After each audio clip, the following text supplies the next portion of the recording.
These items cost more than you'd make in a year. People like you don't belong in Elysium Beauty. We don't offer free samples or makeup tutorials for window shoppers. The store manager, Alexander Whitfield, said to Zora, the black woman in the store. The words hung in the air like poison as the security team shoved Zora through the glass doors onto the sidewalk. One final push sent her stumbling forward, but she caught herself, straightened her back, and smoothed her sweater. Soon, the crowd at Elysium Beauty and Cosmetics fell silent as two burly security guards gripped Zora Phoenix by her arms, practically lifting her designer flats off the polished marble floor. Despite the humiliation burning through her veins, Zora's face remained a portrait of dignity. Her eyes, focused straight ahead, her jaw clenched but composed. She didn't struggle. She didn't scream. That wasn't who Zora Phoenix was. The security guards' fingers dug into the sleeves of her cashmere sweater as they marched her toward the exit, past gleaming display cases of luxury skincare and makeup. Customers stepped back, creating a pathway of shame. Some averted their eyes, unconcerned with what had happened. Others pulled out their phones, recording what would soon become the biggest mistake of Elysium's history. Alexander Whitfield, the store manager, followed behind them with his arms crossed and a smug expression plastered across his face. His voice cut through the hushed whispers of onlookers. Without turning around, without giving them the satisfaction of seeing a single tear, Zora reached into her bag and pulled out her phone. Her fingers, adorned with a wedding band worth more than Alexander's annual salary, dialed a number she knew by heart. "Ethan." Her voice steady but tight. "You won't believe what just happened," she said to her billionaire husband. What the staff at Elysium Beauty didn't know, what Alexander Whitfield couldn't have guessed as he watched her through the glass with a dismissive sneer, was who Zora Phoenix really was. And who her husband was about to become, their worst nightmare. Have you ever been discriminated against? Share your experience, type justice, and tell us where you're watching from in the comments below. Because this story has the best karma you've ever heard. Behind every moment of public humiliation lies a story. If Alexander Whitfield had known who Zora Phoenix truly was, he might have thought twice before having security drag her from Elysium Beauty and Cosmetics. Zora Phoenix wasn't born into wealth. The daughter of Haitian immigrants who arrived in America with nothing but hope and determination, Zora grew up in a modest two-bedroom apartment in Brooklyn. Her father worked double shifts as a taxi driver, while her mother cleaned hotel rooms, both sacrificing everything to give their daughter opportunities they never had. Zora graduated top of her class, earned a full scholarship to Columbia University, and later completed her MBA at Harvard Business School. What made Zora exceptional wasn't just her business acumen, but her character. In an industry obsessed with status, she remained refreshingly genuine. No matter how successful she became, she never forgot where she came from. Soon, she met Ethan Reynolds at a charity gala. While others approached the black tech billionaire with transparent agendas, Zora hardly noticed him. She was too busy ensuring the event ran smoothly. It was her indifference to his wealth that first caught his attention. Their courtship was private, their wedding intimate. When they married 3 years ago, Zora insisted on keeping her last name professionally. "My parents gave me this name," she explained. "It carries their journey, their sacrifices. I won't let it disappear." Though married to one of the wealthiest men in America, Zora maintained her own identity. She didn't flaunt designer logos or travel with an entourage. Her wealth was evident only in the confidence with which she moved through the world and the generosity she showed to others. The day she walked into Elysium Beauty and Cosmetics, Zora wasn't thinking about her net worth or her husband's empire. She was simply looking for skincare products before attending a gala night that evening, a $50,000 per plate dinner she had organized. She entered the store dressed in simple yet quality clothing. Dark jeans, a cashmere sweater, minimal jewelry. No logos, no flash.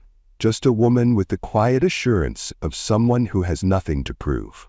Little did Alexander Whitfield know that the woman he was about to humiliate could have purchased not just everything in his store, but the entire building it stood in. The wedding band on her finger, the only expensive item she wore that day, was worth more than his 5 years' annual salary. The morning had begun like any other for Zora Phoenix. The September sunlight filtered through their Central Park West penthouse, painting golden stripes across their minimalist bedroom. While many would assume that a billionaire's wife would sleep late, surrounded by luxury, Zora had risen at precisely 6:15 a.m. "You're sure you don't want Marceline to pick up your skincare for tonight?" Ethan had asked, referring to their household manager who typically handled such errands. Zora had smiled, squeezing his hand. "I prefer to select these things myself. You know how particular I am about ingredients." It was true. Growing up, watching her mother develop painful rashes from cheap drugstore products had made Zora meticulous about what she put on her skin. Now that she could afford the best, she researched everything thoroughly, often engaging directly with the chemists and formulators behind luxury brands. After kissing Ethan goodbye and making a quick call to check on her latest project, Zora had dressed thoughtfully in what she called her everyday uniform. Her premium dark-washed jeans and her cream cashmere sweater, though lacking obvious logos. Her simple but expensive $10,000 leather flats were handcrafted in Italy, designed for both elegance and comfort. Zora's natural hair was styled in a sleek, protective updo. Her makeup was minimal but flawless. By 11:30 a.m., Zora's town car had dropped her off in front of Elysium Beauty and Cosmetics on 5th Avenue. She'd waved off her driver, telling him she'd call when she was ready to be picked up. "Take your lunch break, Thomas," she'd insisted. "I'll be here for at least an hour."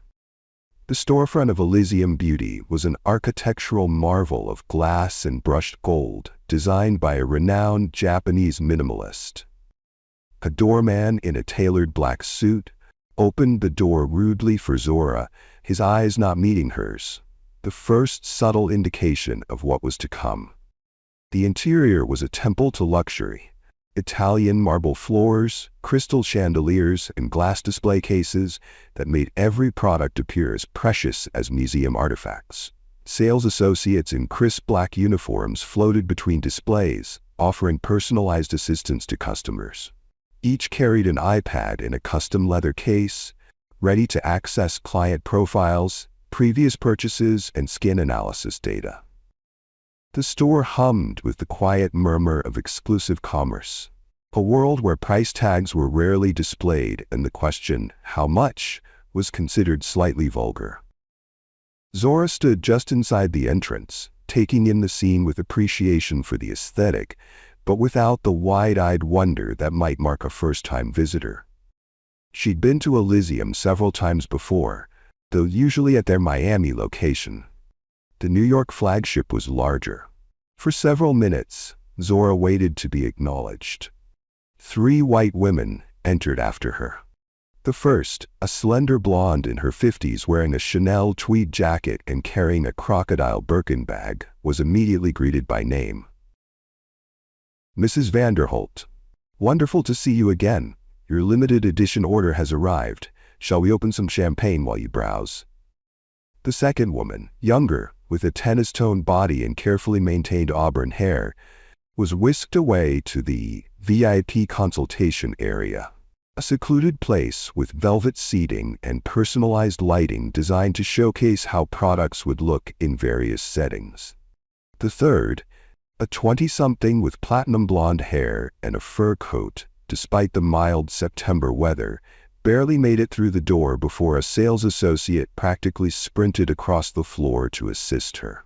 "Are you looking for something special today?" the associate gushed. "We've just received the Lauren collection that's been all over Instagram. Not a single associate made eye contact with Zora. If this treatment bothered her, her face didn't show it. She moved deeper into the store, past the entry-level products, mere $100 moisturizers and $80 cleansers, toward the rear where the truly exclusive items were displayed. Here was the collection she'd researched extensively. The collection was housed in hand-blown glass containers with stoppers made from sustainably harvested pearls. The entire 6-piece collection was priced at $5,000 and limited to 100 sets worldwide. Zora examined the ingredient list with genuine interest. She was carefully reading about the rare botanical extracts when she felt a presence behind her.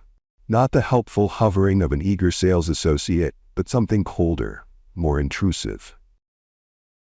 She turned to find a tall man with meticulously styled silver hair and a bespoke suit that fit his slender frame perfectly. His eyes were an icy blue that assessed her with immediate disapproval. His name tag, smaller and more discreet than those worn by regular staff, read Alexander Whitfield, General Manager. His lips formed what technically qualified as a smile, though it never reached his eyes. "Can I help you find the exit?" he asked. "This isn't a museum for sightseers." The implication was clear as crystal, as clear as the display cases surrounding them. Zora didn't belong among Elysium's customers. She was an interloper, a tourist, someone who should be gawking from outside the windows rather than touching the precious merchandise. "Actually," Zora replied, her voice measured and melodic, "I'm interested in purchasing this collection. I have an event this evening and wanted to try their new illuminating serum." Alexander's eyes narrowed, scanning her from head to toe, lingering disapprovingly on her simple clothing. His gaze paused briefly on her wedding band, perhaps the only item that gave him momentary pause, before dismissing it, possibly as a well-crafted fake. "These products require a significant investment," he said, emphasizing the word significant, as though speaking to a child who couldn't grasp the concept of large numbers. "Do you have proof of income? ID? How do I know you can afford these products? We've had issues with certain people coming in just to handle luxury items with no intention to purchase, and you look like one of them." The term "certain people" hung in the air, loaded with prejudice. The absurdity of the request might have made Zora laugh under different circumstances. In her 15 years of shopping at luxury establishments around the world, from Hermès in Paris to Bulgari in Milan to Tokyo, she had never once been asked to prove her ability to pay before even touching a product. "I don't typically carry income statements when I shop," Zora replied, the slightest edge creeping into her voice, despite her determination to remain composed. "Nor do I believe your other customers are required to present financial documentation before making a purchase." She gestured discreetly toward the VIP area, where the auburn-haired woman was now having champagne poured while trying moisturizer samples. "I haven't noticed you asking anyone else for their banking details today." Alexander's expression hardened, his fake politeness cracking to reveal contempt beneath. He stepped closer, lowering his voice but increasing its venom. "Listen," he said, "these items cost more than you'd make in a year. Are you just here looking for handouts or Instagram photos? Because we're not a backdrop for your social media fantasies." His eyes flicked to her phone, visible in the pocket of her jeans. "Let me guess. You want to take selfies with products you can't afford to impress your followers? Or maybe you're hoping for free samples? We don't do handouts here. And we don't serve broke people like you." Each word was a deliberate cut, designed to make her feel small, to remind her that in his eyes she didn't belong in this space regardless of what she might actually be able to afford. The store had grown quieter. Other customers were watching now, some with uncomfortable expressions, others with the satisfaction of witnessing someone they deemed an outsider being put in their place. Zora remained composed, though something flickered in her dark eyes. Not fear, but a quiet assessment, as though she were taking mental notes for future reference. Her mind raced through options. Leave quietly, demand to speak to ownership, make a scene that would surely end up on social media, or simply purchase the items and prove him wrong. But there was a principle at stake. Why should she have to prove herself worthy of basic respect? Actually, she said, her voice calm but carrying clearly in the now hushed store, I was planning to purchase the entire limited edition collection. All 6 products, totaling, she paused, doing the mental calculation, just over $20,000 with tax. Alexander laughed, not a genuine laugh of amusement, but the cruel chuckle of someone who believes they've caught another in a lie. His eyes crinkled with malicious delight as he made a performance of looking around the store. Of course you were, he said, his voice loud enough for others to hear, designed to make her the punchline of a joke everyone was in on, except her. He raised his hand, beckoning to security. We have someone causing a disturbance. Another broke tourist wasting our time. Soon, 2 security guards approached from positions near the exits, both over 6 feet tall with black suits and earpieces. They moved towards them, converging on Zora from different angles, as though she might be a threat rather than a potential customer. Please don't touch me, Zora said firmly, her voice carrying the authority of someone accustomed to boardrooms and executive decisions. I'll leave on my own. But they weren't interested in dignity. Each took one of her arms, lifting her slightly so her feet barely touched the floor as they marched her toward the exit. The humiliation was calculated, designed to be as public and degrading as possible. A spectacle and a warning to anyone else who might enter the store without fitting Alexander Whitfield's vision of who belonged. As they pushed Zora through the doors onto Fifth Avenue, she stumbled slightly, but quickly regained her balance. With deliberate calmness, Zora straightened her sweater, smoothed a non-existent wrinkle from her jeans, took a deep breath, and lifted her shoulders back to perfect posture. Only then did she reach for her phone. Behind the floor-to-ceiling windows, Alexander and his staff watched as she dialed, perhaps expecting her to call a taxi or a friend to pick her up after such embarrassment. Perhaps they expected tears, a breakdown, or an angry tirade directed at the store. Zora gave them none of these satisfactions. Ethan, she said on the call to her husband, her voice shaking from the humiliation. Not of fear or humiliation, but of the controlled anger of someone who has witnessed injustice and is already calculating how to address it. I'm fine.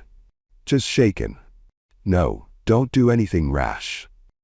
She listened for a moment, then glanced back at the store where Alexander still watched, arms crossed smugly across his chest, an emperor overseeing the banishment of someone he deemed unworthy of his realm.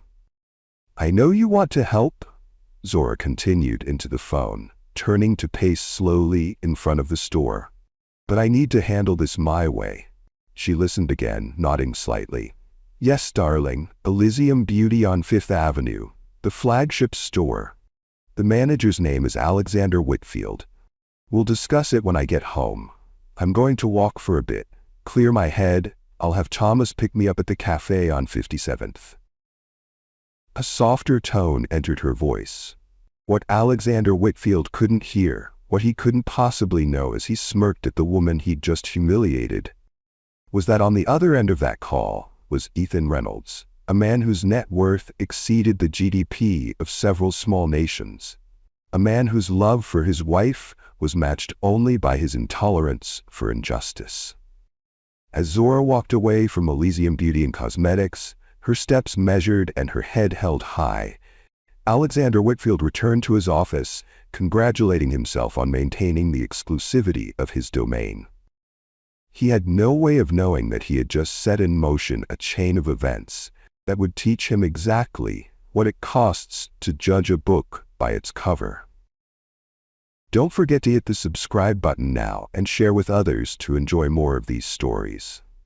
The private elevator opened directly into the penthouse apartment. The Reynolds residence existed in a world far removed from the humiliation Zora had experienced hours earlier.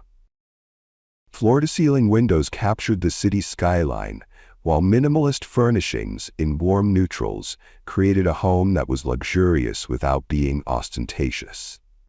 As Zora stepped into their living room, she found Ethan pacing, his phone to his ear, his free hand gesturing emphatically. At 38, Ethan Reynolds cut an impressive figure, 6'2", with the lean build of someone who made time for pre-dawn workouts despite running a global tech empire. "I don't care what their quarterly projections are," he was saying, his voice controlled but vibrating with intensity. "I want the store-bought within the hour." He ended the call when he saw Zora, crossing the room in 4 long strides to embrace her. These weren't the actions of a billionaire tech mogul known for disrupting industries. These were the movements of a husband seeing his wife in pain. "I've already got my team looking into Elysium's corporate structure," he said, his hands gently framing her face. "Thomas called me immediately after dropping you off. He saw everything through the window." Zora sighed, placing her hands over his. "They kicked me out of the store, Ethan. They humiliated me. In public, because of the color of my skin." Each sentence was clipped, precise. "It's not the first time I've experienced discrimination," Zora said, moving to the kitchen to pour herself a glass of water. "And unfortunately, it won't be the last." "But it should be," Ethan insisted, following her. "That's the point. We have the resources to do something about it." Their dynamic in this moment revealed everything about their relationship.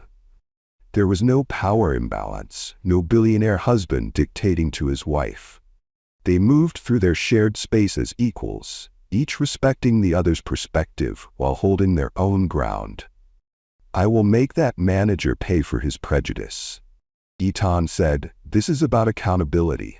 This is about justice. This isn't just about you, Zora. How many others have they humiliated who don't have our resources, who don't have a voice, who just have to swallow that humiliation and walk away?" The question hung in the air between them. Zora's eyes softened as she recognized the deeper wound being exposed. This wasn't just about her experience at Elysium Beauty. This was about the 14-year-old Ethan being followed by security guards in department stores. This was about his mother being asked if she could afford the groceries in her cart. This was about generational pain that money couldn't erase. "What exactly are you planning?" Zora asked, watching Ethan's face carefully. Before he could answer, his phone buzzed. He glanced at the screen and took the call. "Talk to me, Marcus," he said, putting the call on speaker out of respect for his wife. "We've got a clear picture of their corporate structure," said the voice of his chief legal counsel.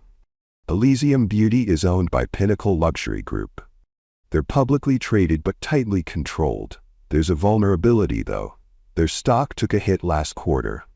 We could acquire a controlling interest within days if we move aggressively." Ethan's eyes met Zora's. "How quickly?" "If we start tonight, we could have majority ownership before they open tomorrow morning. The board won't know what hit them." "Do it," Ethan said, his voice resolute. "And Marcus, I want complete discretion. No one knows we're behind this until I say so." As he ended the call, Zora's expression revealed her conflicted feelings. She understood the impulse, the desire to create consequences for injustice, but something troubled her about the approach.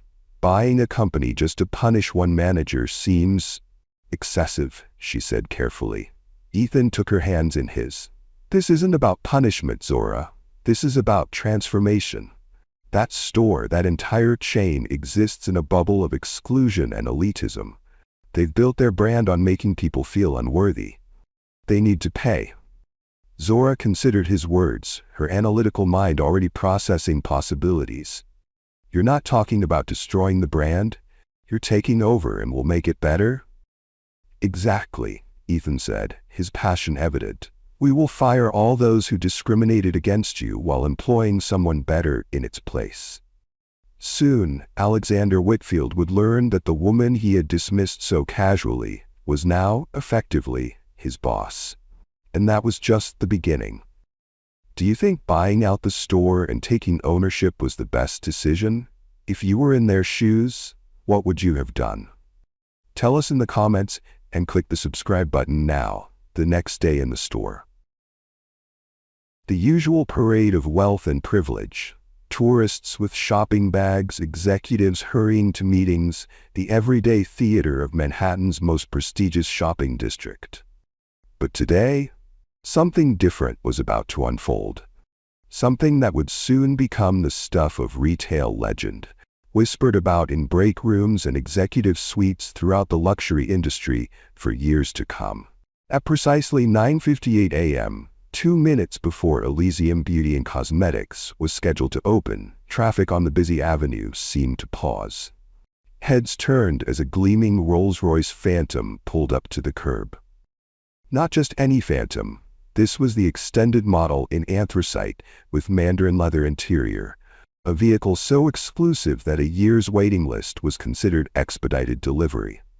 The uniformed driver, the same Thomas who had watched Zora's humiliation the day before, emerged with military precision to open the rear door. Before the gathered staff could process this arrival, a second identical Rolls-Royce pulled up behind the first. Same model, same color. This wasn't just an arrival, this was a statement. From the first vehicle emerged Zora Phoenix. Gone was yesterday's casual attire. Today, she wore a precisely tailored white pantsuit that seemed to capture and reflect the morning light. Her natural hair was styled in an elegant updo, accented with a single gold pin. No flashy jewelry, no obvious designer logos, just the unmistakable confidence of a woman who knew exactly who she was and what she was worth. A tourist nearby raised his phone to capture a photo, assuming she must be a celebrity. In many ways, he wasn't wrong. From the second Rolls-Royce stepped Ethan Reynolds. His charcoal suit was custom-made, but deliberately understated, his presence commanding without being showy. The power couple stood for a moment on the sidewalk, a tableau of quiet authority that stopped pedestrians in their tracks. Behind them, 4 black Escalades pulled up in perfect synchronization, forming a protective semicircle around the Rolls-Royces. From these emerged 12 individuals in business attire. Men and women with the focused expressions of people who closed billion-dollar deals before breakfast. Each carried a sleek leather portfolio embossed with the Reynolds Technologies logo. This wasn't a shopping trip. This was an operation. Inside Elysium Beauty, the staff had congregated near the windows, watching this procession with growing unease. The store wasn't scheduled to open for another 2 minutes, but several employees were already on the sales floor, pretending to adjust displays while stealing glances at the assembly outside. "Is that?" whispered one associate to another, her eyes wide. "It can't be," replied her colleague. "Why would Ethan Reynolds come here?" Yesterday's video of Zora being escorted out had circulated among employees overnight through a group chat, along with whispers about who she might really be. Some had dismissed the rumors as exaggeration. Others had spent sleepless nights worrying about potential fallout. Now, watching the unmistakable figure of the tech billionaire approach their doors, those fears were crystallizing into certainty. Alexander Whitfield emerged from his office, alerted by the commotion. He straightened his tie and plastered on the practiced smile he reserved for VIP clients, the kind of smile that never reached his eyes but served to convey the exclusivity of Elysium Beauty. He'd dealt with celebrities and business titans before. This was his domain, and he was determined to maintain control. "Places everyone," he instructed crisply. "Whoever they are, they're still customers." A young sales associate, Bethany, approached him hesitantly. "Mr. Whitfield, I think that might be Mr. Ethan, the billionaire." "I know exactly who that is," he cut her off, though his expression suggested otherwise. "Now get to your station." As the doors opened precisely at 10 a.m., Zora entered first. her steps measured and deliberate. The click of her heels on the marble floor echoed through the suddenly silent store. Behind her came Ethan, his expression unreadable. And then the procession of business professionals who spread out with practiced efficiency, taking positions throughout the store like chess pieces being strategically placed. Alexander's coffee cup crashed to the floor. "No," he whispered, the blood draining from his face. "No, it can't be." But it was. And as the entourage of serious-looking executives in tailored suits followed behind them, Alexander began to shake visibly. The woman he'd humiliated and thrown out yesterday wasn't just any customer. She was Zora Phoenix, wife of Ethan Reynolds. "She can't be," he stammered to his assistant. "She was dressed like nobody. She didn't look like a rich person." Sweat beaded on his forehead as he hurried to the door to greet them, his mind racing through ways to save the situation, to save his job. The doors opened. Alexander forced his most ingratiating smile. "Welcome to Elysium Beauty," he said, his voice cracking slightly. "It's an honor to have you with us today, Mr. Reynolds." Alexander stepped forward with his hand extended, moving to intercept them before they reached the main floor. "Welcome back to Elysium Beauty," he said, his voice pitched to convey warmth he didn't feel. "How may we assist you today?" The recognition was there in his eyes. This was the woman he'd had security remove yesterday. But now, surrounded by an entourage that screamed wealth and power, he was recalculating rapidly, his mind desperately trying to fit these new pieces into a worldview that was crumbling by the second. Zora did not take his hand. She simply regarded him with the same dignity she'd maintained even as his security team had marched her out.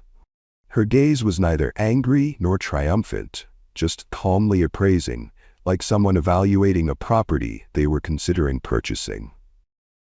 The silence that followed stretched uncomfortably, forcing Alexander to lower his hand awkwardly. Ethan stepped forward, his presence filling the space in a way that had nothing to do with physical size and everything to do with authority. When he spoke, it was in the measured tone of someone who didn't need to raise his voice to be heard. People leaned in to listen. "I believe you met my wife yesterday," he said, his voice controlled, but with an undercurrent of steel that made several sales associates physically step back. Alexander's smile faltered, his eyes darting between them as the implications sank in.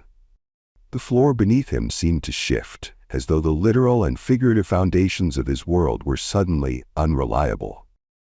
"Mrs. Reynolds?" he stammered, his face draining of color so rapidly it was as if someone had pulled a plug. "I had no idea. We would have, of course, extended our premier client services had we known." A murmur rippled through the staff. Several pulled out their phones, checking social media profiles, connecting dots they should have connected yesterday. One whispered to another, "That's why her ring looked so expensive." The security guard who had physically removed Zora the previous day, Kendrick, according to his name badge, emerged from the back room, stopping dead when he recognized her. His expression transformed from professional neutrality to naked fear in an instant. He had handled many challenging situations in his security career, but never one with stakes this high. "Mr. Whitfield," he said urgently, approaching Alexander. "There's something you should know." "Not now, Kendrick," Alexander hissed, still trying to recover his composure, to find some way to navigate out of the catastrophe he sensed was unfolding. "The point," Ethan continued, addressing everyone now, his voice carrying to every corner of the store, "is that yesterday, my wife was discriminated against in this establishment because of her race. She was publicly humiliated, physically manhandled, and escorted out of a store where she intended to spend over $20,000. He paused, letting the amount sink in. Several sales associates exchanged alarmed glances. That kind of sale would have been among the largest of the month, with commissions that could have paid a significant portion of their rent in Manhattan's punishing real estate market. But we're not here to spend money today, Ethan continued, removing his sunglasses and tucking them into his breast pocket. We're here for something else entirely. The tension in the room was palpable now. A water glass shattered as a nervous employee knocked it off a counter, the sound like a gunshot in the hushed space. Ethan nodded to one of his team members, a sharp-featured woman with close-cropped silver hair. She stepped forward and handed Alexander a folder with the Reynolds Holdings logo embossed on its cover. "What's this?" Alexander asked, his attempt at authority undermined by the slight tremor in his hands as he accepted the document. A drop of sweat traced a path from his temple down his jawline. "Ownership transfer papers," Ethan said simply. As of 4:30 this morning, Reynolds Holdings acquired a controlling interest in Pinnacle Luxury Group, the parent company of Elysium Beauty and Cosmetics. The room froze. Even the ambient music that had been playing softly in the background seemed to pause in shock. Alexander's mouth opened and closed without sound, like a fish suddenly finding itself on dry land.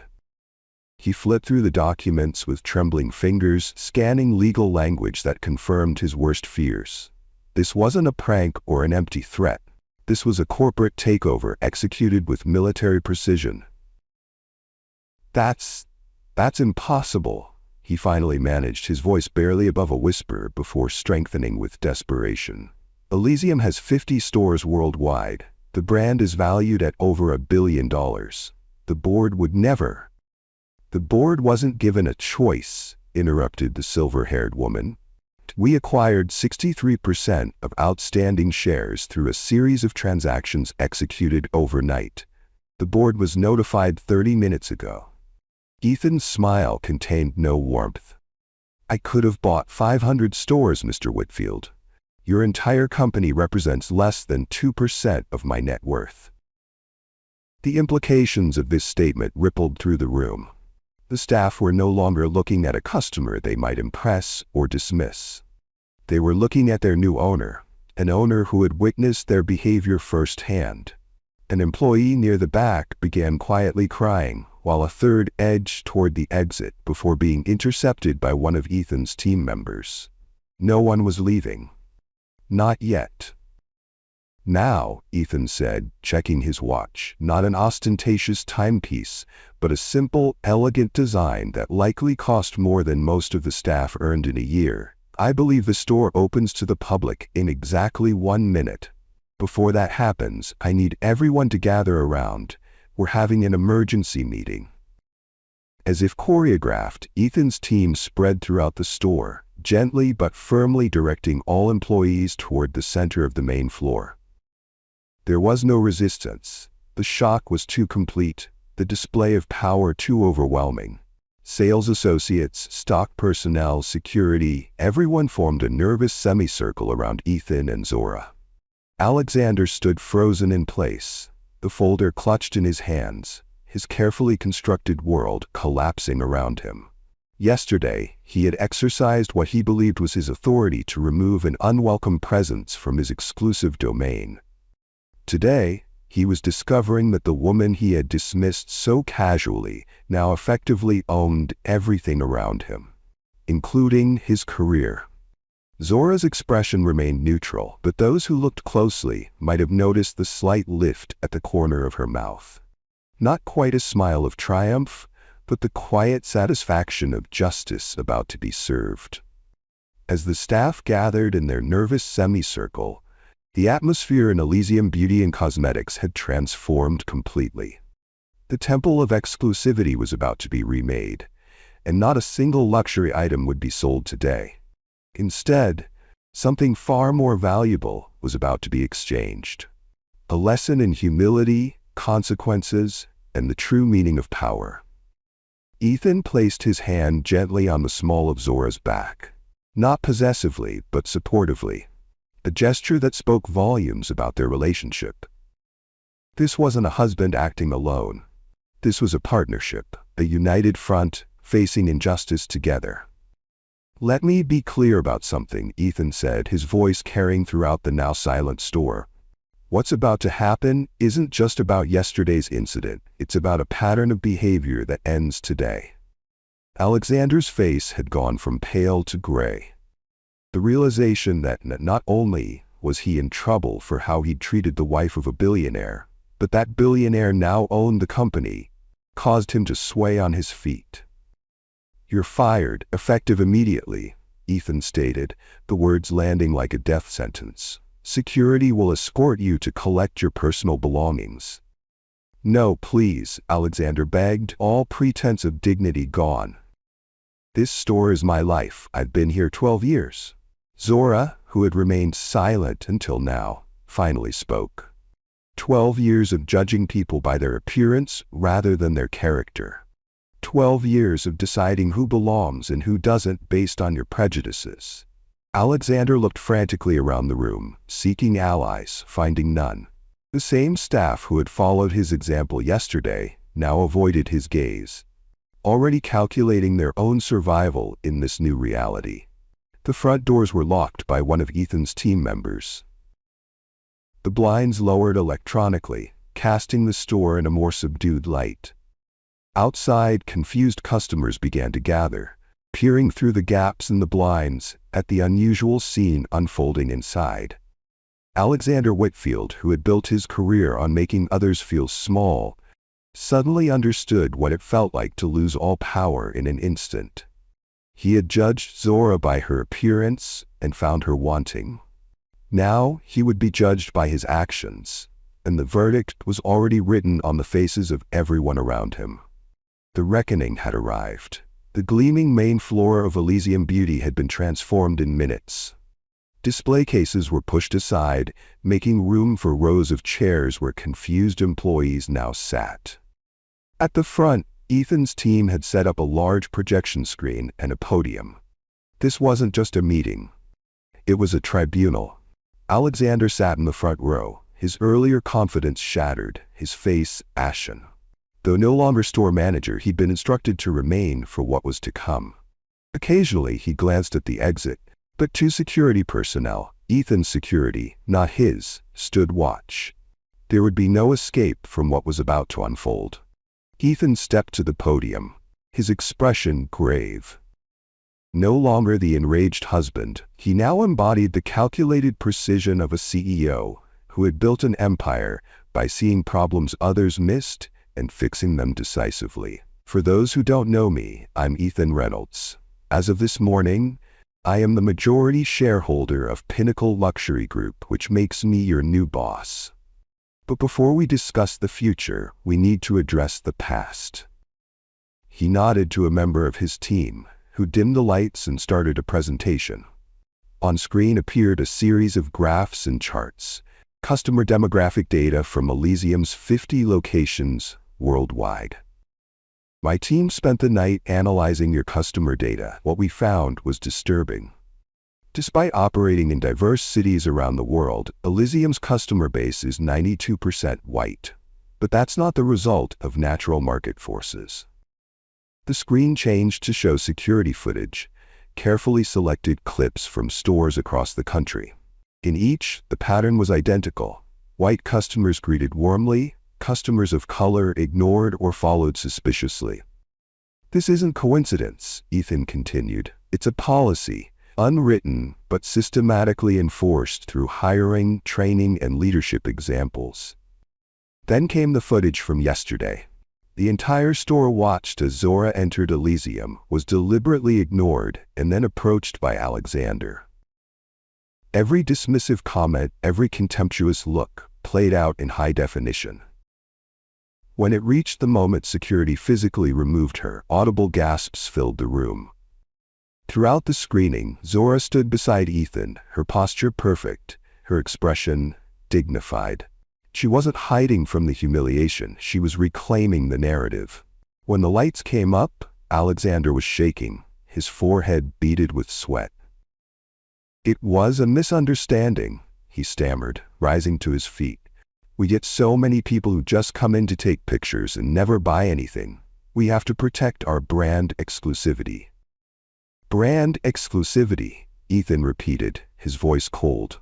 Let's talk about what that really means at Elysium. Let's hear from your other victims. At his signal, the doors opened. 5 individuals entered. Different ages, different backgrounds, but all people of color. They took seats on a panel at the front, facing the employees. A distinguished older black woman spoke first. I'm Dr. Eleanor Jenkins, Chief of Neurosurgery at Mount Sinai.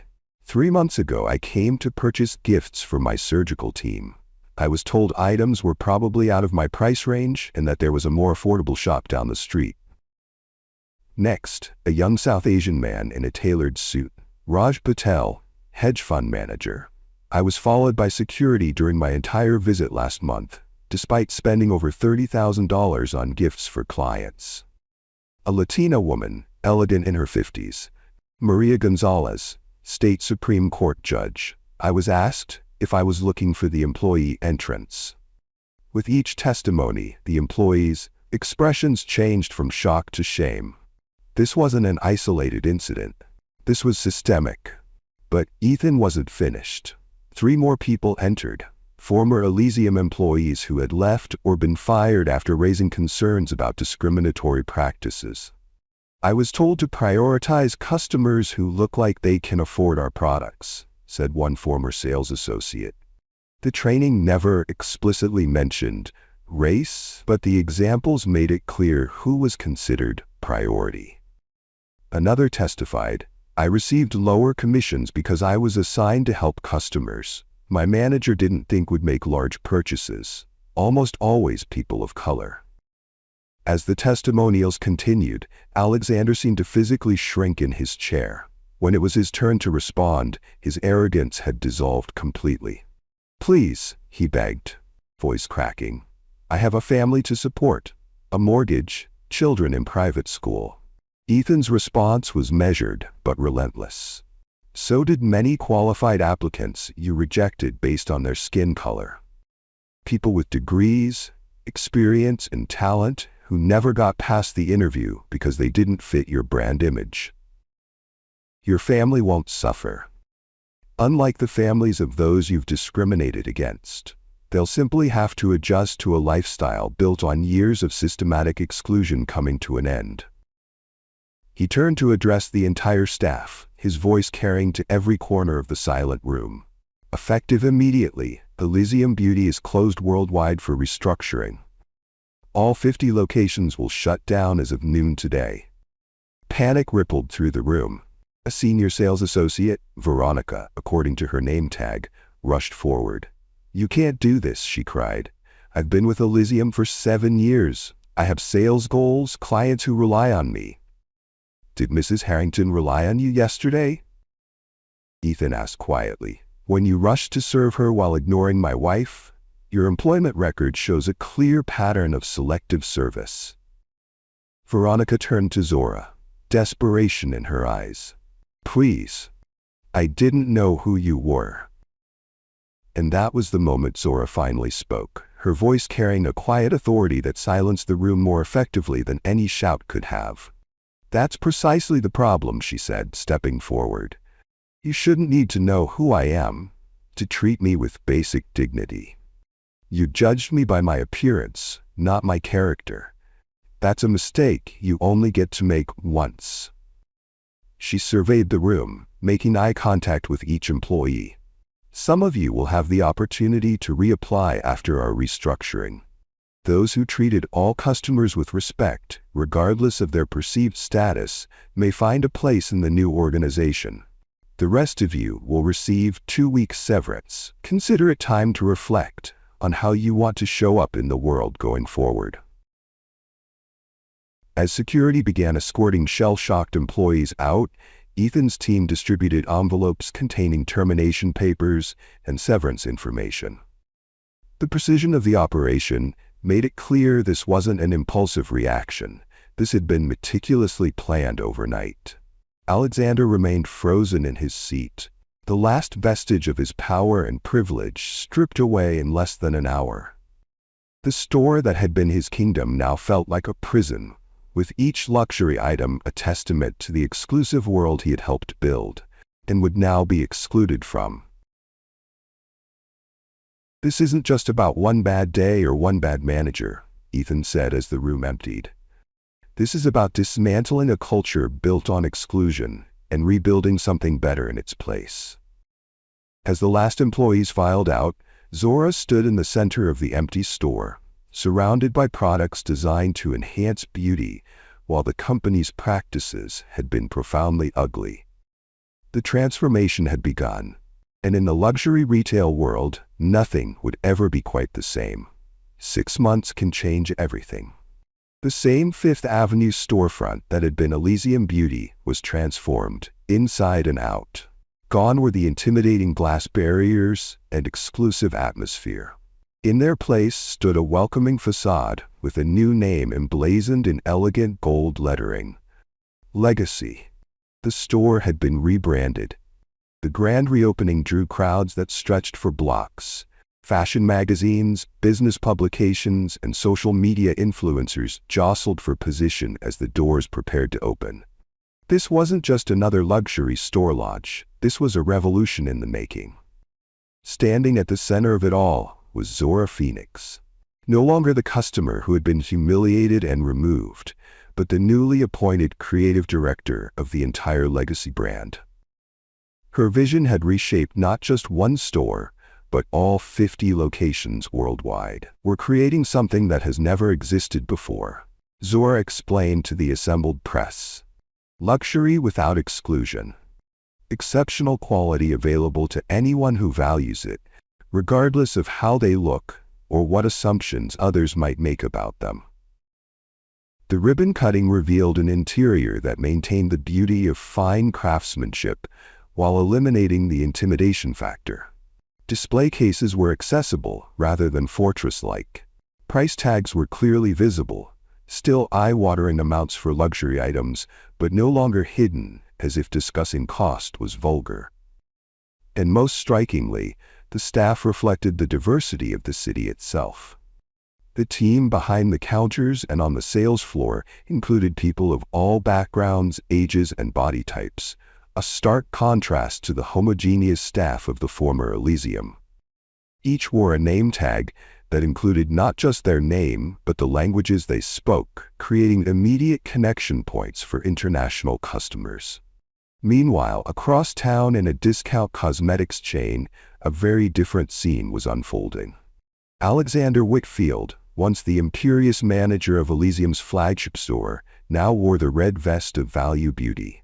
His customer of the moment, a young black woman asking detailed questions about foundation shades. "Yes, ma'am," he said, his once haughty voice now carefully deferential. "We have 16 shades designed for deeper skin tones. Would you like to try some samples?" The irony wasn't lost on anyone familiar with his story, which had become a cautionary tale throughout the retail industry.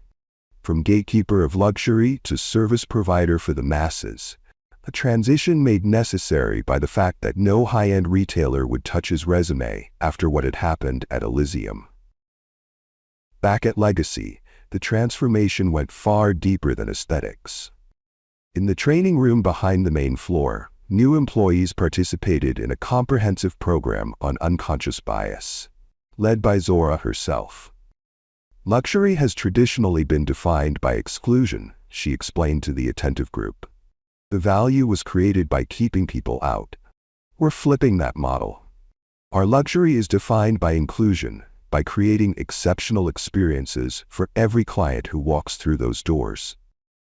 The training wasn't superficial. It included role-playing scenarios, data analysis of service patterns, and personal reflection.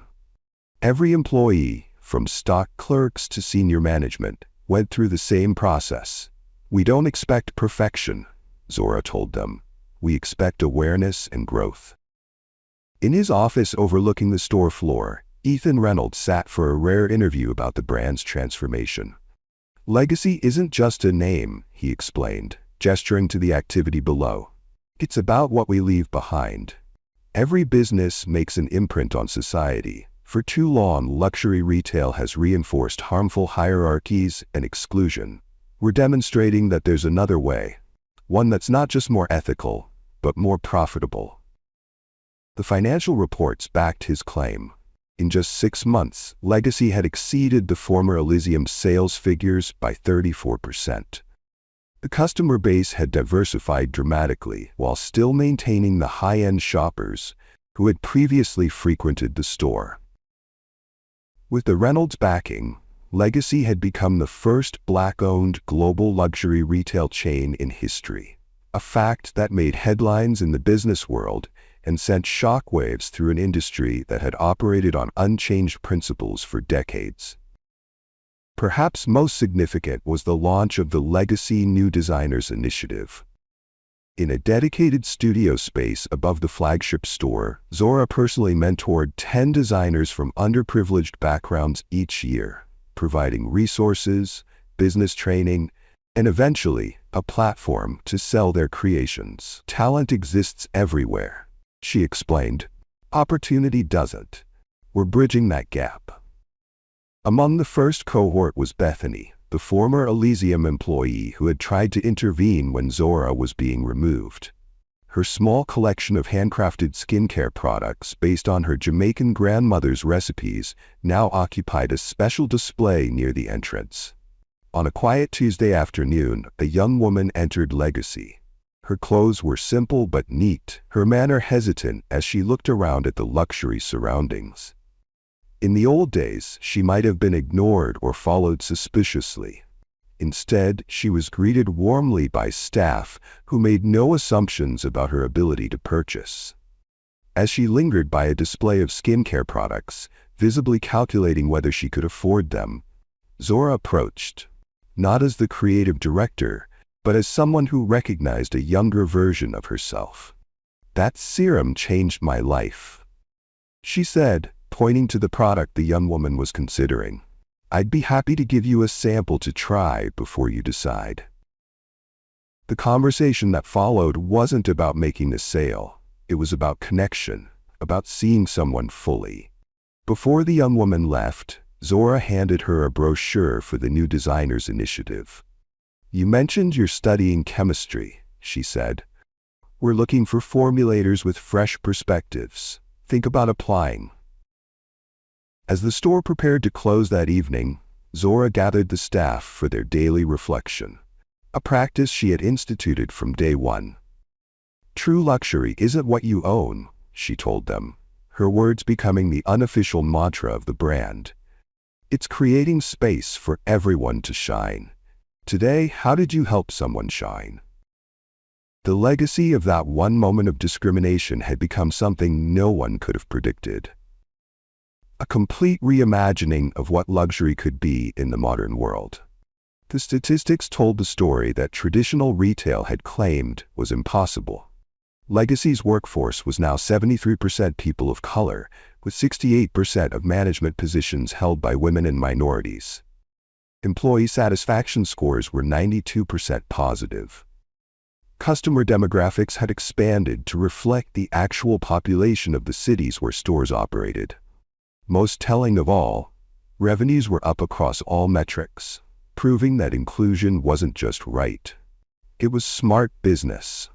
The luxury retail industry was being forced to follow suit, with competing brands scrambling to diversify their staff and rethink exclusionary practices. What had begun as one woman being judged by her appearance had catalyzed a movement that was reshaping an entire industry. All because Zora Phoenix and Ethan Reynolds understood that sometimes justice isn't just about consequences for wrongdoing. It's about creating something better from the ashes of what was wrong. If you love the story, like, subscribe, and share to others so they can learn too. See you in our next video.